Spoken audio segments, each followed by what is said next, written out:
రంగారెడ్డి జిల్లా మీర్పేట్ మున్సిపల్ కార్పొరేషన్లో కాలనీలు నీట మునిగిపోయాయి. ఎస్డీఎన్పీ నాలా మూసుకుపోవడంతో మ్యాన్హోల్ నుంచి నీరు ఒక్కసారిగా ఉప్పొంగింది. దీంతో మిథిలానగర్, సత్యసాయి నగర్ కాలనీలు మునిగిపోయాయి.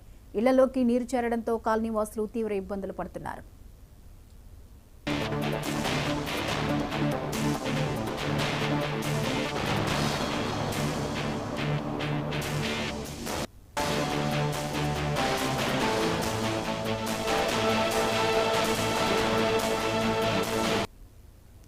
రంగారెడ్డి జిల్లా మీర్పేట్ మున్సిపల్ కార్పొరేషన్లో కాలనీలు నీట మునిగిపోయాయి.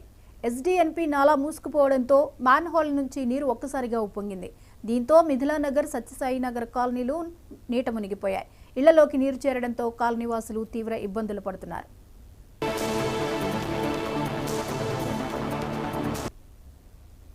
స్టార్ట్ అయిన నీళ్ళు మేము ఇప్పుడు బయటికి వెళ్ళాలంటే పాల ప్యాకెట్ తెచ్చుకోవాలని కూడా తెచ్చుకోనికి లేదు. మా పిల్లలకి ఇప్పుడు స్కూల్కి పంపించాలన్నా లేదు. మాకు తాగడానికి నీళ్ళు లేవు. ఇప్పుడు వాడుకోవాలంటే నీళ్ళు లేవు. ఇప్పుడు స్నానాలు ఏం చేయాలి, మేము ముఖాలు ఏం కట్టుకోవాలి, మా పరిస్థితి ఏంది? రాత్రి 10:30కి వెళ్ళి స్టార్ట్ అయిన నీళ్ళు మేము ఇప్పుడు బయటికి వెళ్ళాలంటే పాల ప్యాకెట్ తెచ్చుకోవాలి.